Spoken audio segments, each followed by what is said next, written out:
नमस्कार दोस्तों, आप सभी का हमारे YouTube चैनल लीगल यात्रा विद रोशन पर आप सभी का स्वागत है। आज हम उस क्षेत्र के बारे में बात करेंगे जिस क्षेत्र को पहाड़ों की रानी कहा जाता है, देवों की भूमि कहा जाता है।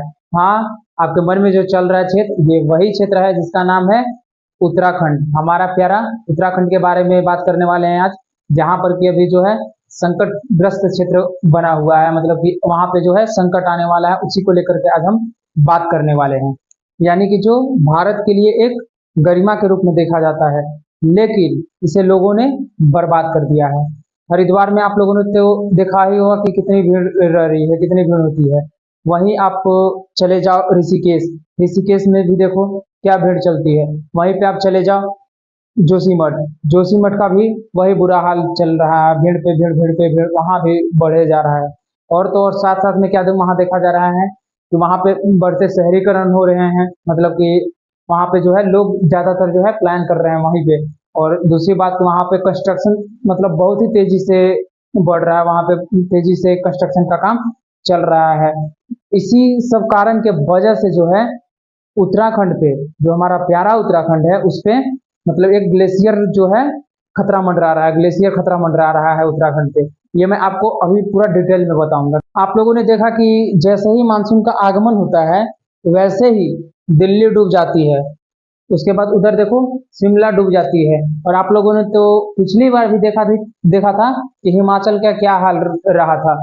और ये सब देख करके तो आप सोच ही सकते हो, जब पहली बार ऐसा हो रहा है, जब मतलब कि पहले मानसून में जब ऐसा हो गया, और बारिश होगी तो उसमें क्या होगा। जब पहला बार ही बारिश हुआ तो इसमें पूरा दिल्ली डूब रहा है, उधर शिमला डूब रहा है, लेकिन जब और वर्षा होगी तो इसमें क्या होगा, ये भी देखने लायक है और सोचने लायक है। इसी बीच में जो है एक उत्तराखंड पे जो है एक खतरा मंडरा रहा है, जो है GLO। GLO मतलब कि ग्लेशियर लेक आउट ब्रस्ट। और मैं आप सबको बता दूं कि जो भी यूपीएससी की तैयारी करने वाले छात्र हैं, उन्हें मैं बता दूं कि जीएस थर्ड का ये महत्वपूर्ण टॉपिक बन जाता है।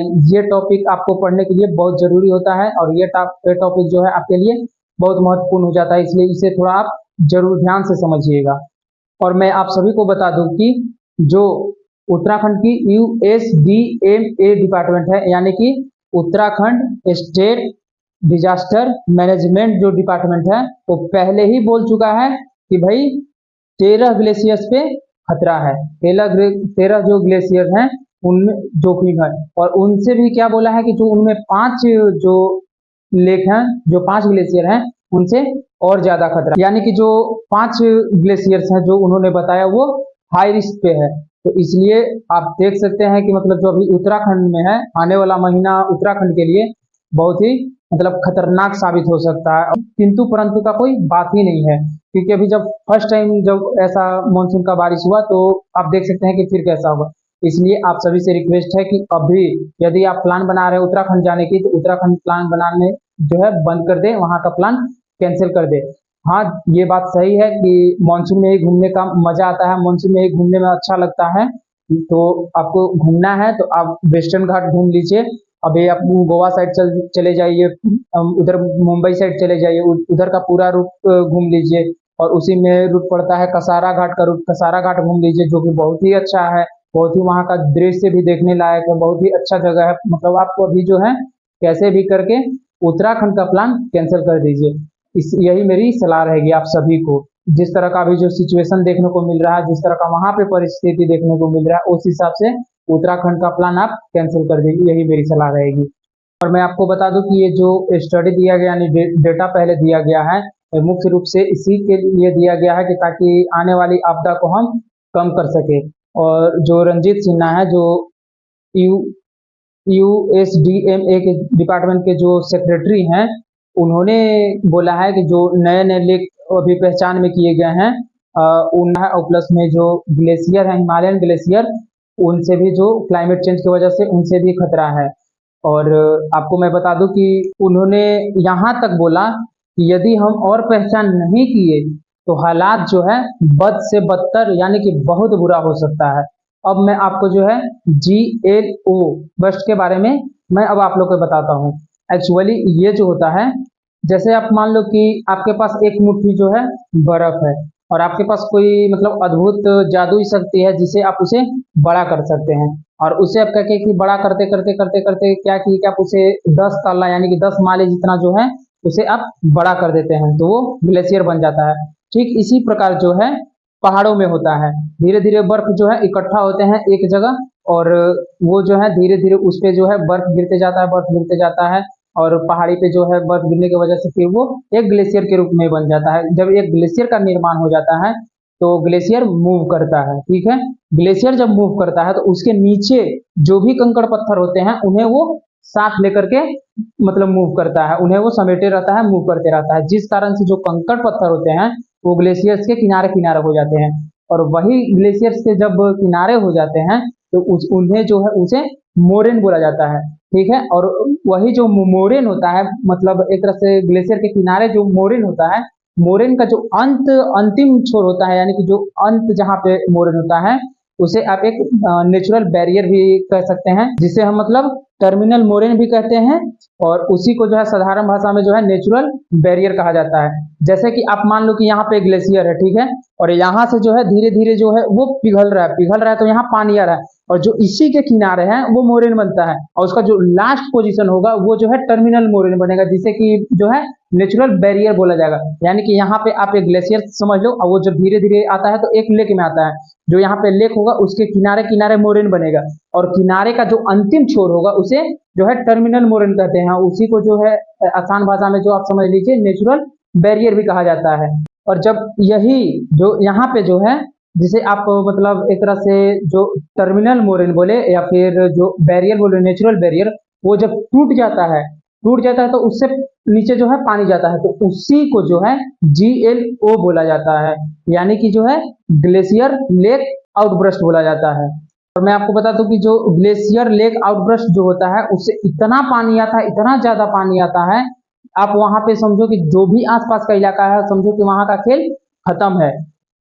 मैं इसलिए कह रहा हूँ कि ये आप पहले भी कई बार देख चुके हैं, 2013 में भी देख चुके हैं, 2021 में भी देख चुके हैं। और मैं जो आपको बताया कि जब यहाँ से आता है पानी तो वो जब टूटता है यानी कि जो नेचुरल बैरियर होता है वो जब टूटता है तो उसी को फिर ग्लेशियर लेक आउटब्रस्ट, यानी कि ये जो होता है इतना पानी ला देता है, इतना पानी ऐसा स्थिति उत्पन्न कर देता है कि वहां की स्थिति समझिए कि खेल खत्म है। और इस बार का जो मानसून है, मानसून में पक्का है इतना पानी होगा, इतना पानी होने वाला है जो कि कहा नहीं जा सकता है। इसलिए ये जो है संकटग्रस्त क्षेत्र में अभी कहा जा रहा है कि अभी वहां पे जो है बहुत दिक्कत हो सकती है, इसलिए वहां पे सावधान रहने की जरूरत है। और अब इस मानसून में जो है बहुत ज्यादा ही बारिश होने वाली है, जिससे कि जो है 13 लेकों पर जो है खतरा बताया गया है, जिनमें कि 5 लेक जो है हाई रिस्क पे हैं, यानी कि 5 लेक को रिस्क पे रखा गया है। आप ये समझ सकते हैं कि फिर क्या सिचुएशन हो सकता है वहां का। और तो और आप ग्लेशियर लेक्स को भी देखो तो उनका जो है पानी धीरे धीरे जो है क्लाइमेट चेंज की वजह से जो है धीरे धीरे नीचे आ रहा है, जो कि एक ये आपदा कहा जाता है, प्राकृतिक ये आपदा के रूप में ये होता है। और मैं आप सभी को बता दूं कि उत्तराखंड में पहली बार लेक भ्रष्ट जो है 2013 में देखी गई थी, जिसमें कि 6,000 लोगों की जो है मौतें की खबर आई थी, जिसमें कि मतलब बहुतों का तो मतलब 100 तक नहीं मिला था, लाशें तक नहीं मिली थी। इस पे तो बकायदा एक मूवी भी है, मूवी का नाम भी जो है केदारनाथ ही है, जो केदारनाथ जगह पे ही हुई थी, और मूवी का नाम भी केदारनाथ है।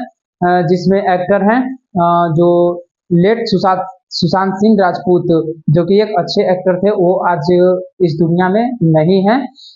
उन्हीं का एक मूवी है जो केदारनाथ है, जो एकदम मुख्य रूप से उसी के ऊपर बनाया गया है, जो पहली बार हुआ था वहां पे।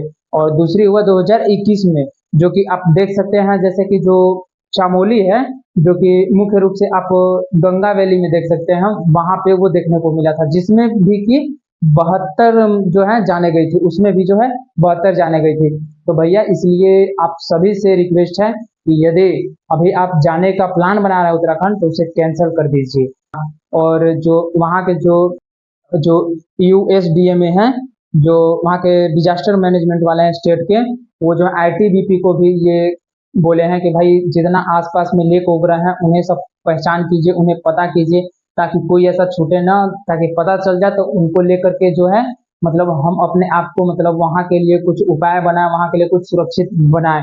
ऐसा जो है वहाँ का जो डिजास्टर मैनेजमेंट अथॉरिटी है उन्होंने आईटीबीपी को भी ये आदेश दिया है और इसमें आईटीबीपी भी काम पे लग गई है और अपना काम बहुत अच्छी से कर रही है। तो भैया इस सेशन तक यदि आप आ गए हैं, सेशन को पूरा देखें तो कृपया करके लाइक कर दीजिए और यदि आप सेशन पे नए हैं तो चैनल को सब्सक्राइब कर दीजिए और इस वीडियो को ज़्यादा से ज़्यादा लोगों तक शेयर कीजिए और खास करके उन लोगों तक जो कि उत्तराखंड में जाने का प्लान बना रहे हैं और खास करके स्टूडेंट्स के लिए ये बहुत ही बेनिफिशियल चैनल है, खास करके उन्हें ही टारगेट करके बनाया जा रहा है। जैसे कि आज हम आपको जीएलओ के बारे में बताएं जो कि यूपीएससी का जो है जीएस पेपर 3 का ये महत्वपूर्ण टॉपिक बन जाता है। और मैं आपको बता दूं कि लीगल से रिलेटेड कानून जानने के लिए हमारे इंस्टाग्राम पे एक द लीगल यात्रा चैनल है, वहां पे भी आप संपर्क कर सकते हैं। धन्यवाद।